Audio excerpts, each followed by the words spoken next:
Assalamualaikum warahmatullahi wabarakatuh. Apa kabar anak-anakku sekalian? Tidak terasa kita memasuki hari kedua. Oke, hari ini kita akan mempelajari tentang bahasa Indonesia, yaitu gagasan pokok. Pasti kalian sudah baca kan buku tema dan buku SPS-nya. Setelah kalian baca, tadi Bu Rara kasih waktu. Sekarang Bu Rara akan menjelaskan apa sih gagasan pokok itu, ya. Kalian dengarkan dan simak baik-baik. Sebuah teks tersusun atas beberapa paragraf. Setiap paragraf memiliki satuan gagasan pokok, sementara kalimat lainnya merupakan gagasan pendukung. Gagasan pokok dan gagasan pendukung saling berkaitan. Beberapa gagasan pokok paragraf dapat dijadikan dasar untuk menemukan gagasan pokok dari sebuah teks. Kali ini kamu akan belajar cara menemukan gagasan pokok dari teks tulis dan lisan. Langkah-langkah menemukan gagasan pokok teks tulis dan lisan diantaranya sebagai berikut. 1. Jangan lupa bacalah atau dengarkan teks dengan seksama. Yang kedua, temukan topik dalam teks tersebut. Topik adalah hal atau masalah yang dibicarakan. Catatlah yang ketiga ya, jangan lupa. Yang ketiga, catatlah pokok-pokok penting dalam teks tersebut. Contoh teks tertulis adalah cerita petualangan. Kamu dapat menemukan gagasan pokok dalam cerita petualangan.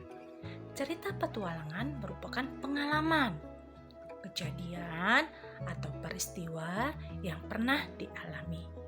Sementara itu, teks lisan dapat ditemukan dalam teks percakapan.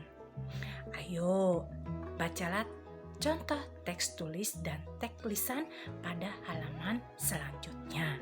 Ya, ada juga contoh dari gagasan pokok di buku paket kalian. Bu Rara akan memberikan salah satu contoh ya di dalam buku selain dari buku tema. Ya, kalian boleh perhatikan baik-baik, dengarkan dengan cara seksama ya. Oke, contohnya dengarkan. Liburan tahun ini menjadi liburan yang paling menyenangkan bagi Tasya. Saat liburan, sekolah, ayah, dan ibu mengajak Tasya berlibur ke Pulau Bali. Tasya belum pernah ke Bali sebelumnya. Liburan ini merupakan pengalaman pertama Tasya yang berkunjung ke Pulau Bali. Oke, kita lihat ya.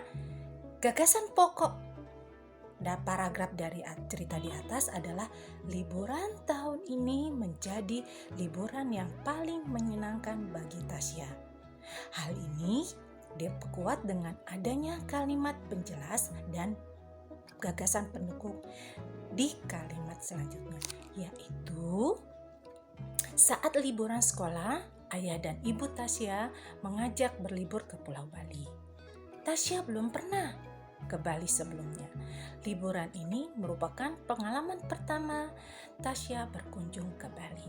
Nah, demikian contoh dari Bu Rara. Bagaimana gagasan pendukung dan bagaimana gagasan pokok. Bu Rara akan ulang lagi ya. Apa itu arti dari gagasan pokok dan gagasan pendukung? Gagasan pokok ya adalah ide utama yang dibahas dalam suatu bacaan yang dapat berupa kalimat inti. Bu Rara ulang, gagasan pokok adalah ide utama yang dibahas dalam suatu bacaan yang dapat berupa kalimat inti atau pokok paragraf. Itu gagasan pokok. Kemudian gagasan pendukung adalah uraian atau tambahan informasi untuk gagasan pokok. Kemudian gagasan pokok terdapat pada kalimat utama dari setiap paragraf. Letaknya biasanya terdapat pada awal atau akhir paragraf.